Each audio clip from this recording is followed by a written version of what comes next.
Our first and only proponent in-person testimony comes from Representative Pat Proctor. Representative, welcome to Fed and State. Thank you, Mr. Chairman. Thank you, members of the committee. I am Pat Proctor. I serve the people of Leavenworth and Fort Leavenworth in the Kansas House, but I'm also the chairman of the Elections Committee. And in addition to elections, we also have oversight of campaign finance. We've had several hearings over the last couple of years on campaign finance reform, and I'd just like to highlight a few things. You have my written testimony. The Supreme Court has ruled that money is speech. When it's used in politics, somebody spending money to support a candidate is exercising their free speech rights. And so that's obviously a fundamental right that's enshrined in our Constitution. Campaign finance law regulates free speech. And so we have to be very, very careful whenever we tread into campaign finance law that we are not stifling speech of everyday Americans that are supporting candidates that they believe in. What the courts have ruled is that there is a compelling interest in passing campaign finance laws because we want to assure the public that our elected officials are not bought and paid for, or creating the impression that they're bought and paid for. So the courts have ruled that we have there's a compelling interest in disclosing who is contributing to candidates so that the public knows who is supporting those candidates and they can make an informed decision when they go to the ballot box. We made the decision a very long time ago, we as a body, a long time ago, that as you heard from the revisor, donations of less than $50, we would not disclose those contributors because they're small dollar amounts. Clearly, you're not buying and paying for a candidate if you give them a $20 bill at a at a fundraiser or at a cookout or whatever. And so we carved out this exception that if it's less than $50, you just have to disclose the aggregate of all of the small dollar donations that you got. You don't have to disclose or report the people who contributed that money. What we are hearing, and we had a special committee that you, Mr. Chair, chaired this last fall, where we heard testimony that there is concern, that there is evidence that some of the online donating platforms are engaged in a practice that's colloquially called smurfing, which is where you take somebody who has already exceeded the donation limit but wants to give more money to that candidate, and you spread out their donation among people who don't know that they're being used as the name of the person who's donating in small dollar amounts that are below this $50 threshold. And there are candidates that are getting thousands and thousands of dollars of unreported.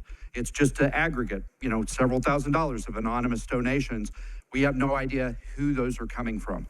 And what we heard from the Public Disclosure Commission, from the former executive director, and what we heard from conferees in that committee was that there's no way to investigate because we're not requiring that candidates report who gave them this money. There's no way to then go back and backtrack, find these donors and see if they actually gave that money or if their name was used without their knowledge or consent to hide giving in the name of another, basically by a large donor.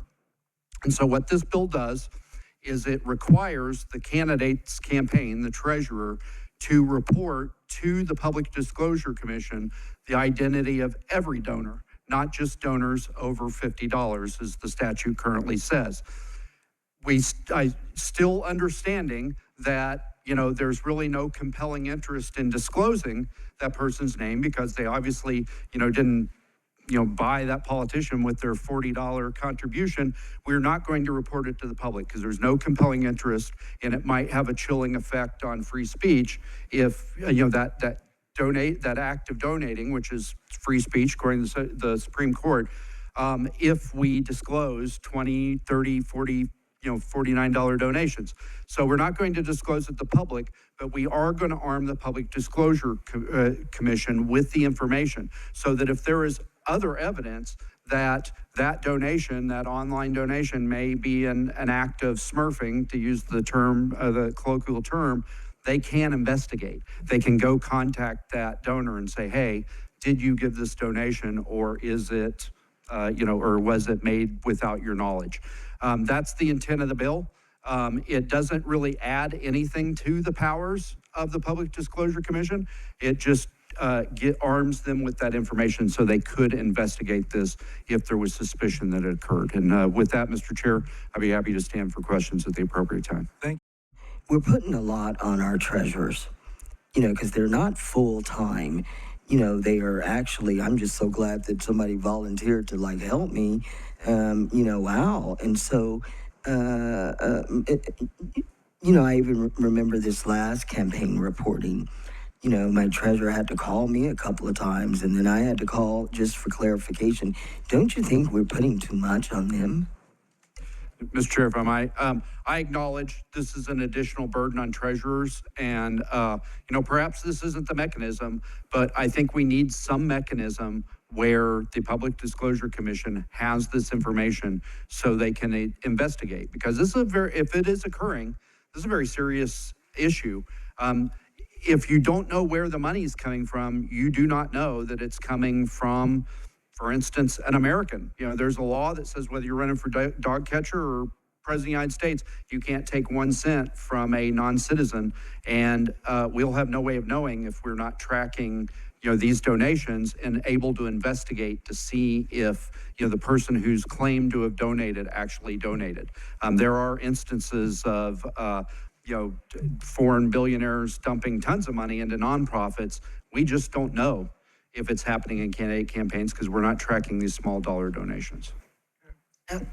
Mr. Chairman, so ever since I've been in the legislature, so I served in the House, I was on the Elections Committee, and then we actually had an Elections Committee here in the Senate, but now the Fed and state gets a lot of the election bills, and so how, with your point that you just made about out of the country donations, or I don't know, but why don't we want to really track those who, I know some races in Wichita where the money came from other states. Didn't we care about that? I get this question a lot because I am the chair of the Elections Committee. People are like, you need to stop money from coming out of state. People in other states are also Americans, and the Supreme Court has said that money contributed to campaigns is free speech. So we can't pass a law here in Kansas that limits the free speech, as much as I'd like to, limits free speech of people in Missouri. So it's there's just no way to pass that law that would meet constitutional muster. I think it's good. There's a compelling interest in it, but I doubt that the Supreme Court would agree.